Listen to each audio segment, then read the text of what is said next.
Sejam muito bem-vindos ao 12º episódio do Maratona 33. O meu nome é André.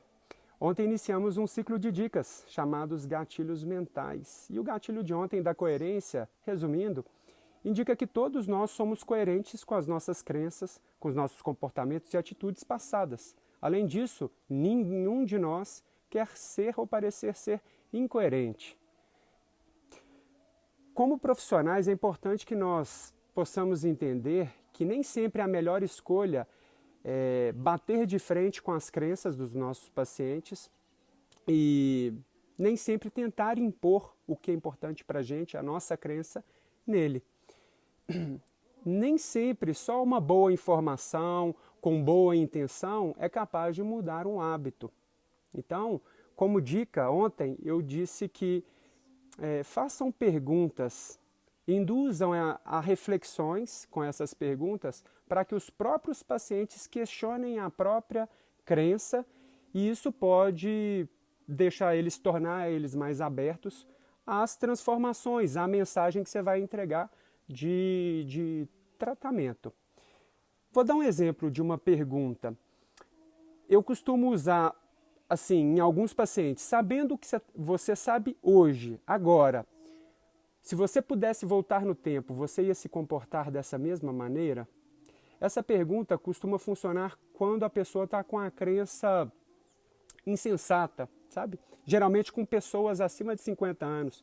Pessoas nessa faixa etária, elas não querem parecer ser incoerentes.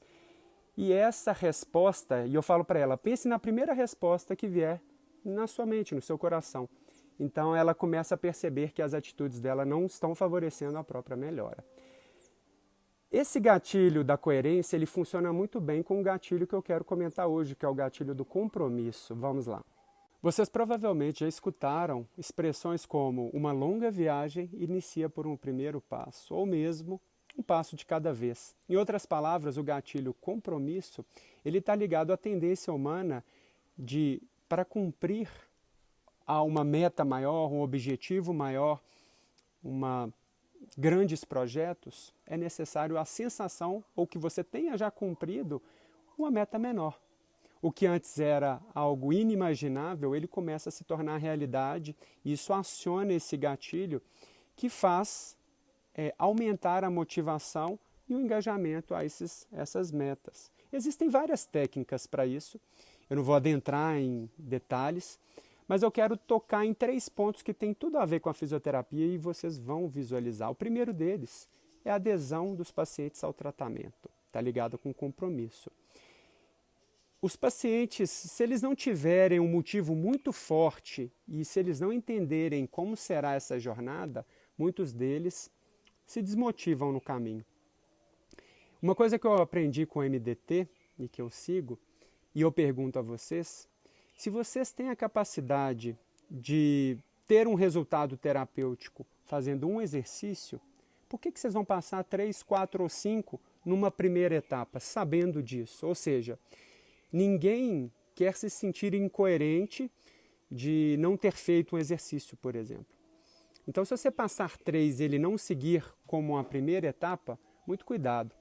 Você pode perder seu paciente por causa disso. Então, eu prefiro utilizar um passo de cada vez. Primeiro ele tem a sensação de cumprir uma primeira etapa, um único exercício, e aí vai começando a virar uma bola de neve positiva, porque ele vai se sentindo cada vez mais capaz e mais próximo da meta final, do objetivo terapêutico.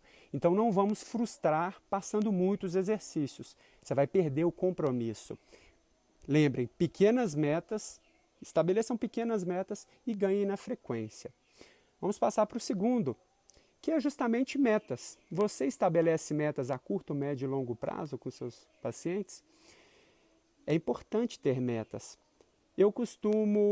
É muito difícil a gente pensar como a gente vai ser daqui a 15 dias, 20 ou 30 dias, mas em 2, 3 ou até 7 dias a gente consegue ter mais controle. Então eu pergunto para os pacientes, daqui a 7 dias, e é esperado você estar nesse ponto, ou seja, como se ele seguir o roteiro de ou no máximo ali algumas recomendações pequenas que sejam e capazes de ser realizados no ambiente de trabalho ou no ambiente domiciliar, ele vai acionar esse gatilho.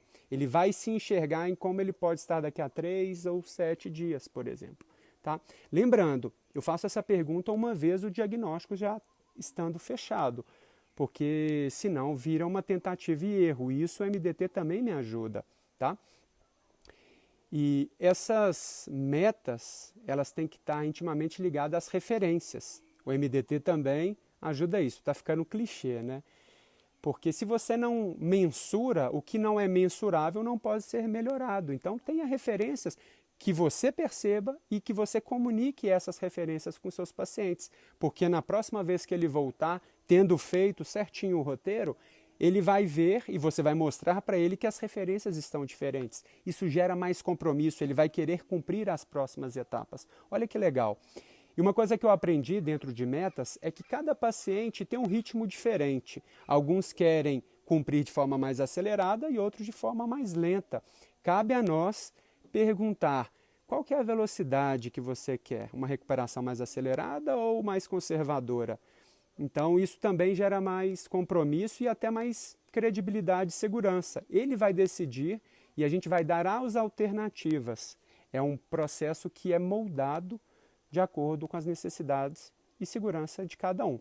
O terceiro pilar que eu ressalto aqui para vocês é o autotratamento. Por incrível que pareça, as pessoas elas querem ser responsáveis pela própria melhora. A gente fica tocando muito no assunto de só tratamentos passivos, mas se você ressaltar um cenário de que ele não vai precisar estar dependente de você para se manter bem e vender isso como uma forma de serviço e envolver ele no tratamento, mostrar para ele que ele está no controle, esse paciente vai estar altamente engajado. O gatilho compromisso dele vai estar nas alturas. Então, vamos gerar mais compromisso e menos dependência. São esses 3 os pontos que eu ressalto para vocês. Para vocês que ficaram até o final do vídeo, eu vou revelar uma coisa. Gatilhos mentais não funcionam sozinhos, são como as notas musicais. E no caso, quando combinados, eles se tornam um acorde e o som fica melhor.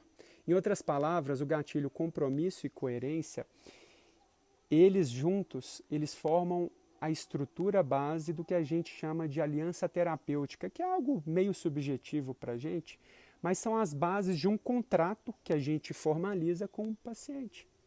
E isso, tendo bases mais sólidas, pode ter certeza, os seus níveis de resultado de adesão e engajamento, ou além, pode refletir até em menor níveis de falta às suas consultas, algo que é tão incômodo para a gente, né?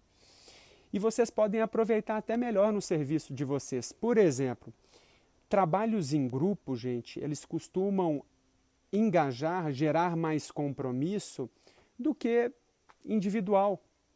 Isso, no caso, os profissionais de educação física conseguem usar bem, trabalhando em grupos, o coletivo.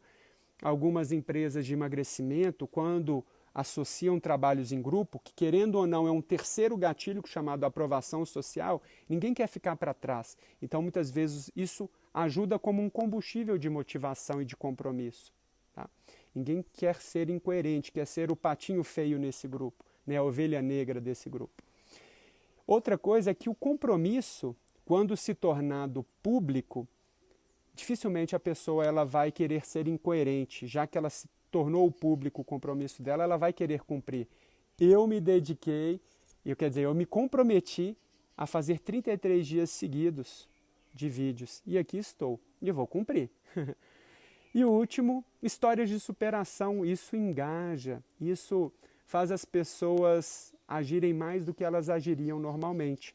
E usar analogias, como eu ressaltei em um desses capítulos anteriores, com associações comuns aos pacientes, são uma das técnicas para eles se manterem compromissados. Então, se você usar bem compromisso e coerência, as pessoas vão seguir o seu roteiro terapêutico, mesmo sem você ficar cobrando e enviando mensagem para elas. Já imaginou? Espero que vocês tenham gostado. Eu estou muito feliz aqui em ajudar vocês e transformar esse conhecimento meu em algo público. Até amanhã.